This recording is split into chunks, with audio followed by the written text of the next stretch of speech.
this gigantic room, and there are many more people outside trying to get in. So we'll let them in.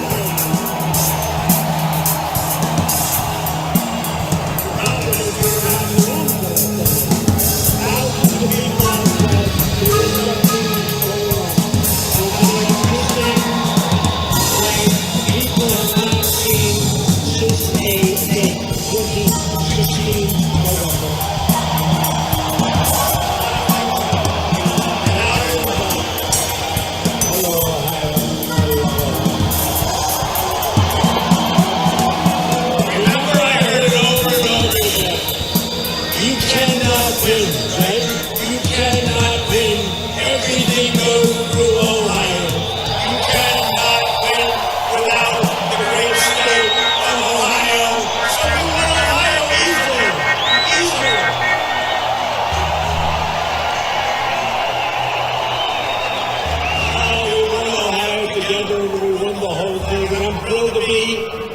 In Cleveland, Ohio, where we have one of the thousands of hardworking, great American patriots. Thank you for being here. We appreciate it. This is our final day. 2 stops after this. I did a lot of stops. I saw a lot of people. I saw a lot of Make America Great Again hats. I saw a lot of spirit. I saw a lot of spirit. Like this country hasn't seen. We have, what we've done is the greatest political movement of all time in this country. It's an incredible time in America. Jobs are soaring, wages are rising, poverty is plummeting, and more Americans are working today than ever before in the history of our country.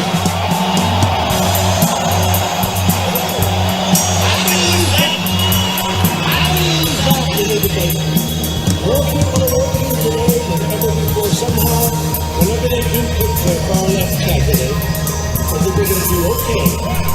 We have a lot of good startups. Our military is more than ever. We have a lot of great stuff.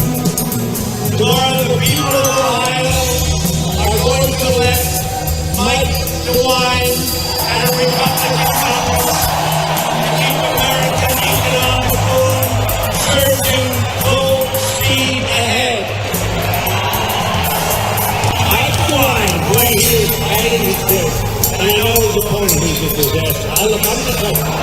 There are some Democrats that fine. This guy, Dorothy, is a bad guy, not a good person. He's hurt a lot of people. What he's done to people is a disgrace. And I hope he loses the two reasons. Number one, Mike DeWine he's going to be a great governor, and Dorothy, a bad person who will do a terrible job.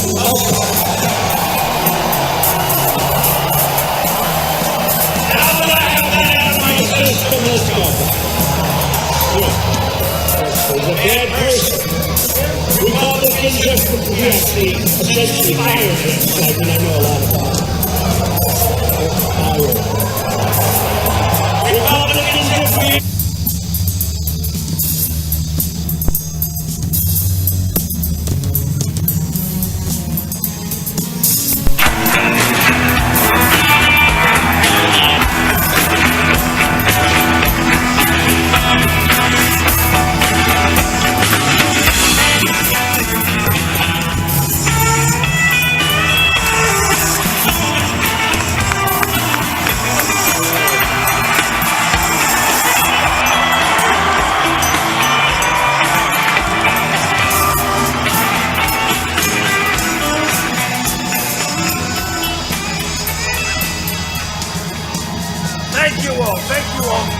very much. What an honor! What an honor! This is so exciting. I have been watching Trump rallies from the very first one. And to be part of one, folks, I'll tell you, it's the night of a lifetime. We know I was just backstage. You all are so great. This thing is just electric in here, folks. You people at home.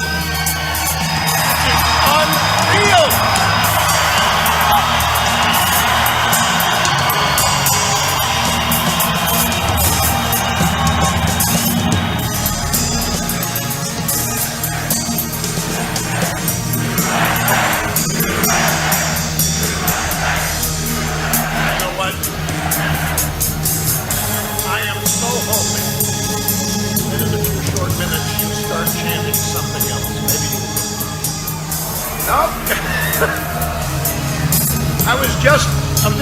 people backstage, and somebody said that the president and all of us have been labeled by the Democrats and the media divisive.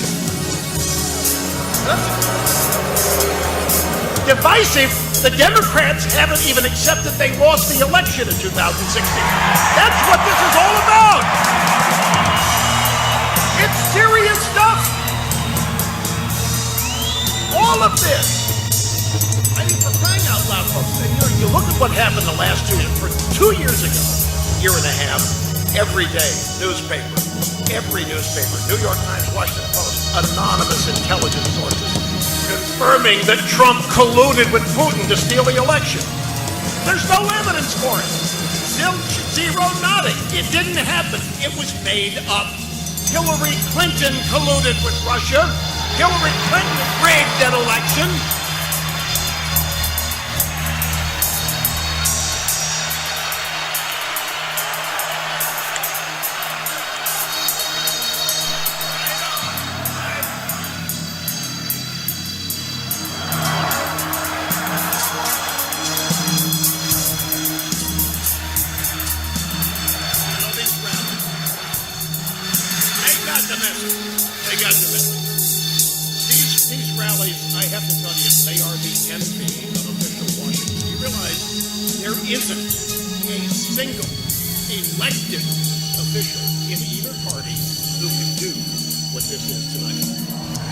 Other than Donald Trump, there's no one. No one. And they're jealous. They are envious. This isn't supposed to happen. You people are supposed to love them, not Trump. And so guess what? They want to get in on it. Bill and Hillary Clinton and their national stadium tour. Talking about, have you seen Obama? He's been stumping down in Florida where I live. He's drawing crowds of 1,000 people, 2,000 people. Joe Biden can't fill a phone booth because he's looking for somebody to punch out. This is incredible. And you know, a little history. When I first started watching the campaign, I watched the president and his family come down the escalator in June of 2015. And I heard his opening remarks and I said, there's no way. And then I saw the first poll. And then I saw the first one of these. And I said, he's going to win because he has a connection. There is no other politician with a connection to voters like this. Nobody has it. And Washington can't stand it. I'm not kidding. The establishment cannot stand it at all. Now, folks, in all candor, you know, we're a nation, great nation, at risk in a dangerous world, and much of the risk that we face is internal. Well, you know, they tell me that we're divisive and so forth, and they haven't accepted the fact that they lost the election. So now, let's look at the caravan just for an example. They think that the president doesn't want the caravan, you don't want the caravan because we're racist or sexist. Not it at all. It's an issue of law. Why should we stand aside and let people break the law? What's so hard about this? We just stand aside, let them violate the law? We get all these labels thrown at us, and we love our country, and we want the best for everybody in it. We want the best for our kids and our grandkids. We want everybody to be great. We want everybody to experience the American dream. It was, you know, I'm from here. I'm from Cape Girardeau, and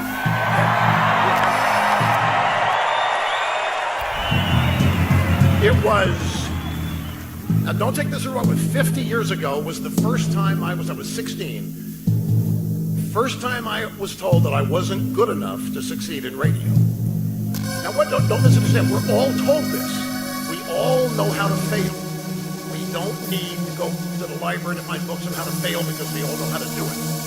We You'll never go to the library and find about great moderates in American history or great committees in American history. Donald Trump wants America to be great again, and it's not a slogan, it's an objective. And it is.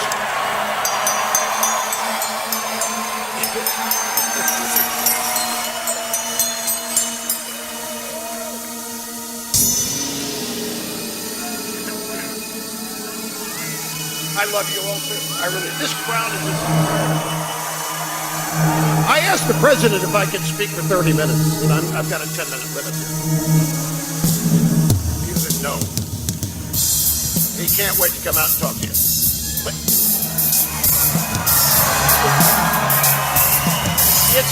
it's an amazing thing that Donald Trump has done. You know, Donald Trump doesn't need any of the free speakers. Donald Trump doesn't need any. If Donald Trump could do and has done whatever he wants, he's one of the most successful people. Burdens American taxpayers and undermines public safety and places enormous strain on our local schools, hospitals, and communities in general, taking precious resources away from the poorest Americans who need them most. Illegal immigration costs our country billions and billions of dollars each year. America is a welcoming country, and under my leadership, it's a welcoming country. We lead the world in humanitarian protection and assistance by far. It's nobody even close. We have the largest and most expansive immigration programs anywhere on the planet. We've issued 40 million green cards since 1970. Which means the permanent residency and a path to citizenship for many, many people. But we will not allow our generosity to be abused by those who would break our laws, defy our rules, violate our borders, break into our country illegally. We won't allow it. Mass uncontrolled immigration is especially unfair to the many wonderful law-abiding immigrants already living here who followed the rules and waited their turn. Some have been waiting for many years. Some have been waiting for a long time. They've done everything perfectly. And they're going to come in. At some point, they're going to come in. Many cases, very soon. We need them to come in because we have companies coming into our country. They need workers. But they have to come in on a merit basis, and they will come in on a merit basis. The communities are often left to bear the cost and the influx of people that come in illegally. We can't allow that.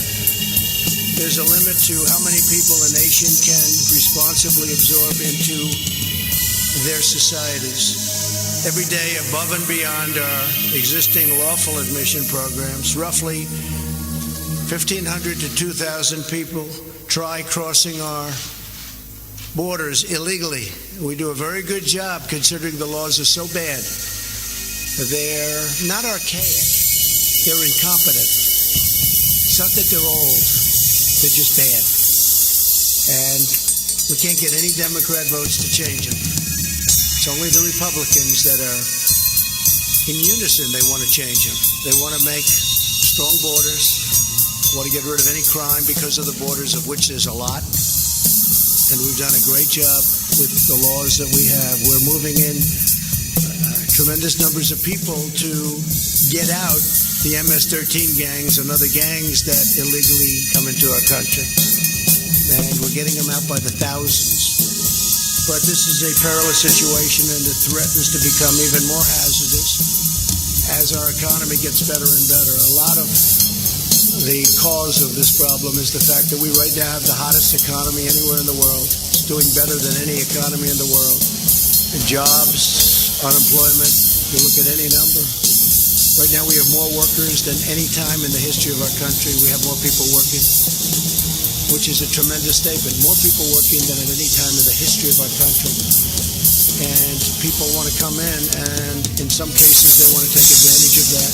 And that's okay, and we want them to come in, but they have to come in through merit. They have to come in legally. At this very moment, large, well-organized caravans of migrants are marching toward our southern border.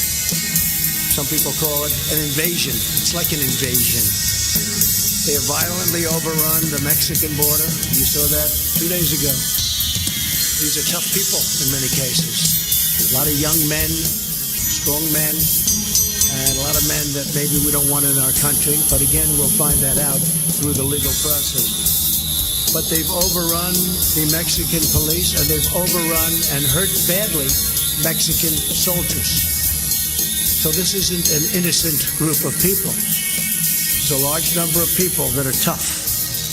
They've injured, they've attacked, and the Mexican police and military has actually suffered. And I appreciate what Mexico is trying to do. So let me begin by stating that these illegal caravans will not be allowed into the United States. And they should turn back now, because they're wasting their time. They should apply to come into our country. We want them to come into our country very much. We need people to help us with all of these companies that are coming in. We've never had anything like this. We have car companies coming in. We have Foxconn so involved with the manufacturing of Apple products coming in Wisconsin. We have a lot of companies coming in. They have to apply, and they have to be wonderful people that are going to love our country and work hard. And we've already dispatched for the border the United States military, and they will do the job. They're setting up right now, and they're preparing. We hope nothing happens, but if it does, we are totally prepared. Greatest military anywhere in the world, and it's going to be and is now in great shape, no longer depleted like it was when I took over as the President of the United States. The government used to halt a dangerous influx and to establish control over America's sovereign borders. Got borders. And once that control is set and standardized and made very strong, including the building of the wall, which we've already started. $1.6 billion spent last year, $1.6 billion this year. We have another 1.6 that will be coming, but we want to build it at one time. All it does is turn people in a different direction if you don't. We want to build it at one time. Under this plan, the illegal aliens will no longer get a free pass into our country by lodging meritless claims in seeking asylum. Instead, migrants seeking asylum will have to present themselves lawfully at a port of entry. So they're going to have to lawfully present themselves at a port of entry. Those who choose to break our laws and enter illegally will no longer be able to use meritless claims to gain automatic admission into our country. We will hold them for a long time if necessary.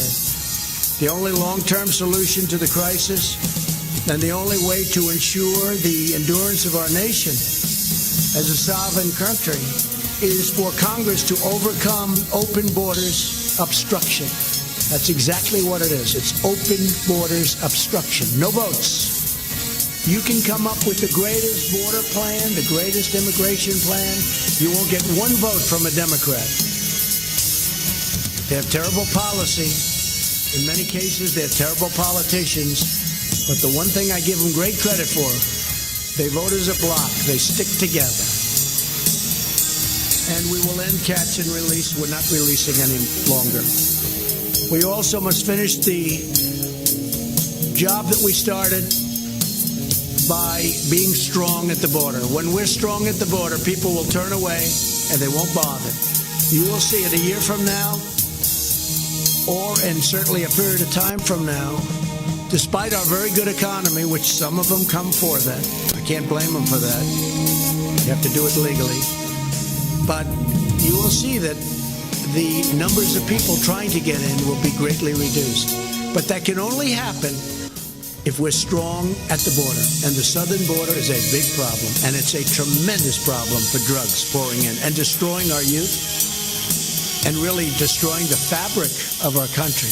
There's never been a drug problem like we have today. And as I said, much of it comes from the southern border. So in the meantime, I will fulfill my sacred obligation to protect our country and defend the United States of America. And this is a defense of our country. We have no choice. We have no choice. We will defend our borders. We will defend our country. Thank you very much.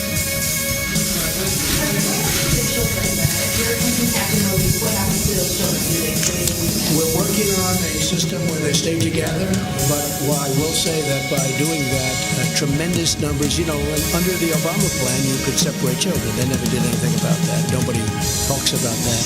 But under President Obama, they separated children from the parents. We actually put it so that didn't happen. But what happens when you do that is you get tremendous numbers of people coming. It's almost like an incentive to, when they hear they're not going to be separated, they come many, many times over. But President Obama separated the children from the parents and nobody complained. When we continued the exact same law, this country went crazy. So we are going to continue and try to continue what we're doing. But it is a tremendous incentive for people to try. But it's going to be very, very hard for people to come into our country. So we think we'll be able to do that. How do you plan this? I hope not. I hope not. It's the military. I hope there won't be that. But I will tell you this. Anybody throwing stones, rocks, like they did to Mexico and the Mexican military, Mexican police, where they badly hurt police and soldiers of Mexico, we will consider that a firearm. Because there's not much difference when you get hit in the face with a rock, which, as you know, it was very violent a few days ago. Very, very violent. That break-in, it was a break-in in a country. They broke into Mexico. And you look at what's happening in Guatemala, just to mention Guatemala, along with El Salvador and Honduras. It's disgraceful that those countries aren't able to stop this, because they should be able to stop it before it starts. And the United States pays them a fortune. And we're looking at not doing that anymore, because why should we be doing that when they do nothing for us? Yeah. Jeff, go ahead. Mr. President, how is this plan going to be legal, considering current law?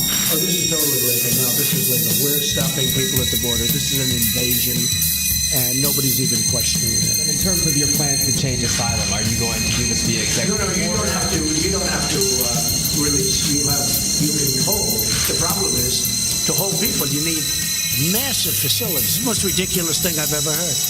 Another country says, sorry, you can't come in. With us, we take their name, take their phone number, take their everything, and say, good luck. Only because we don't have the facilities to hold people. But we're building the facilities now. We're building massive numbers of tents, and we will hold them in tents. You don't have to release them. They released them only because they didn't have the facilities to hold them.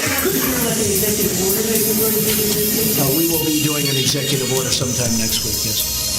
Will executive order with ending catch and release and asylum? It's going to be talking about everything. It'll be quite comprehensive.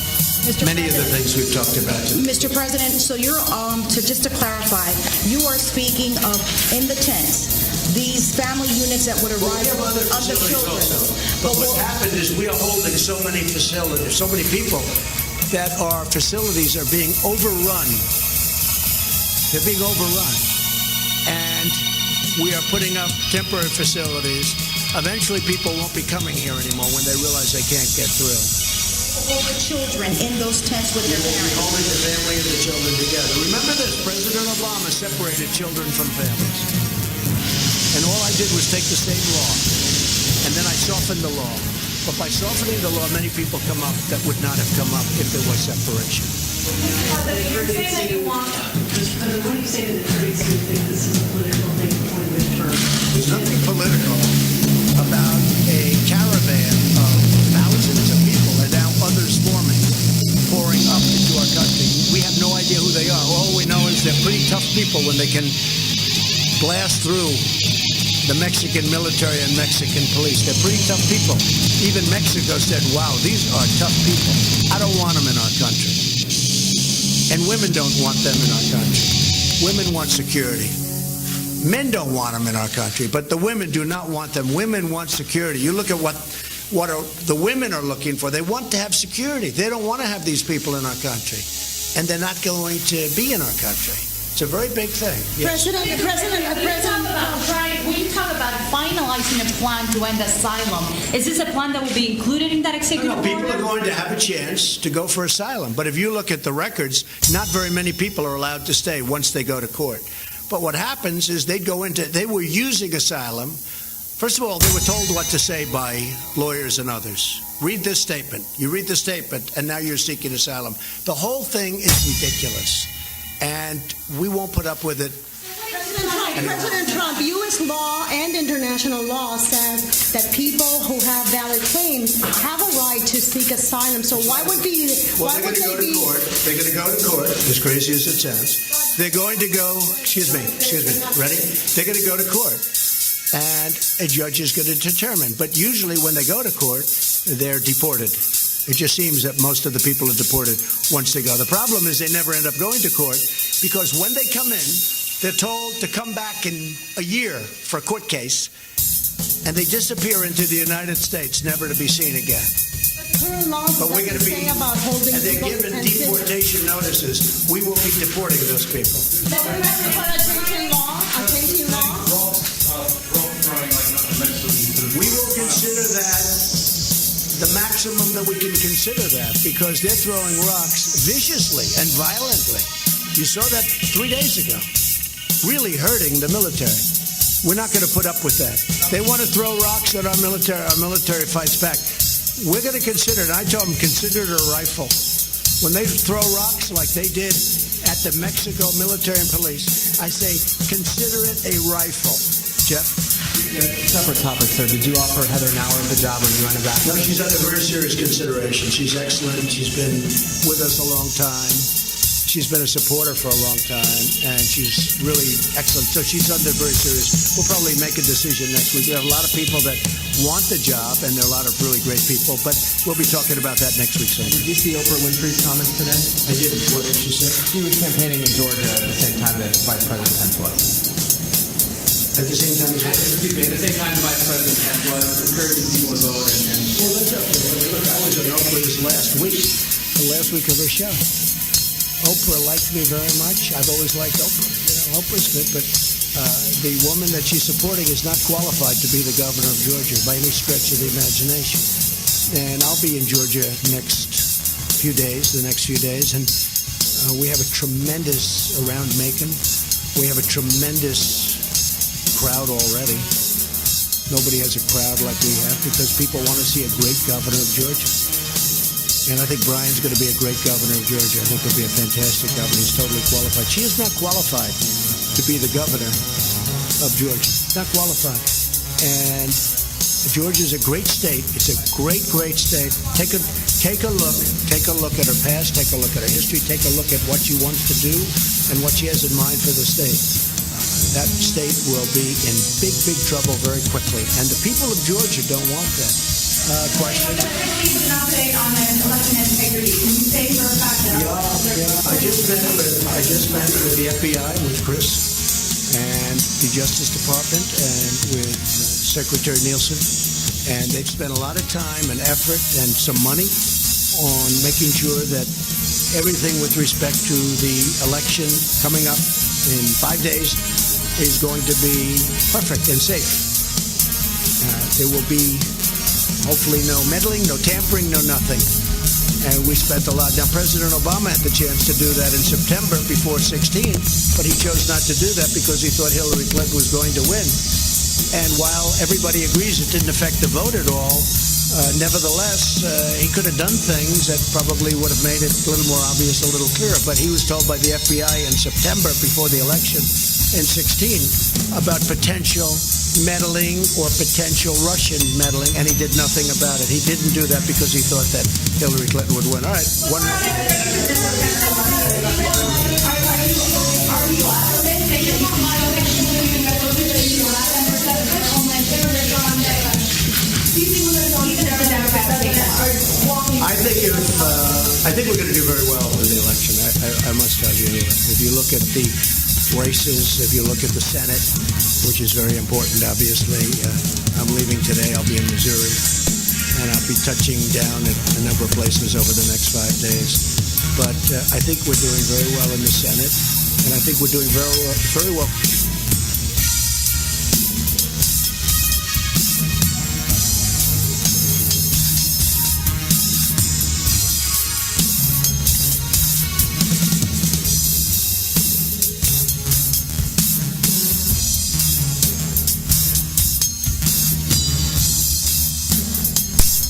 Apologize in advance because we had so much fun stuff planned for you tonight. We worked on it all day. We had a Bachelor in Paradise, kids going back to school. We're going to talk about there's a horrible new pair of Uggs we're going to discuss.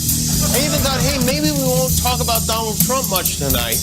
And then he opened his mouth and all manner of stupid came out. And I'm not joking when I say I would feel more comfortable if Cersei Lannister was running this country at this time.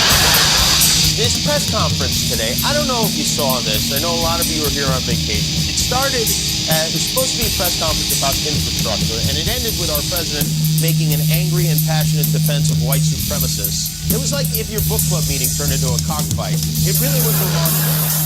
I don't know who decided it would be a good idea to send him out there to talk to reporters today, but whoever did obviously misread his state of mind and the mood in this country right now.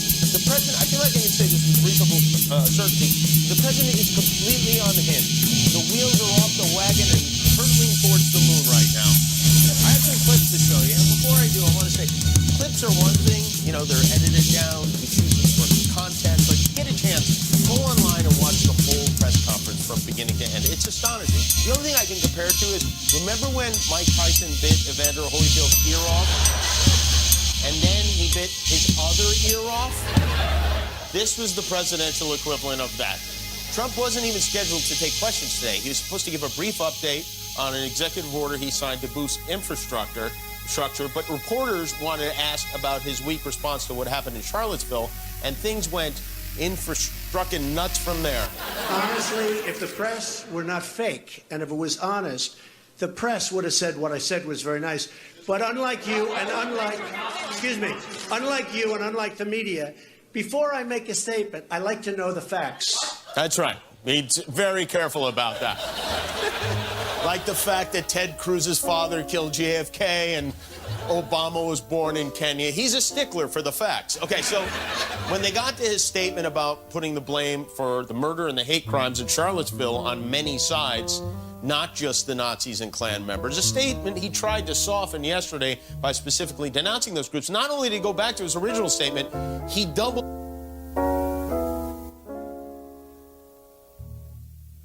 We don't want to be there, great people, so get out and vote for your congressmen and women. Tomorrow, the people of Missouri are going to elect a truly outstanding new senator. Josh Hawley will be a tireless champion for the great people of Missouri. He is great on jobs. He is great on cut. Isn't it incredible to have President Donald Trump in Southeast Missouri?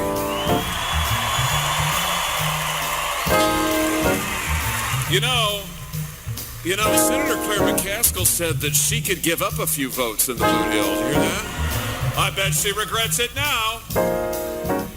President Trump.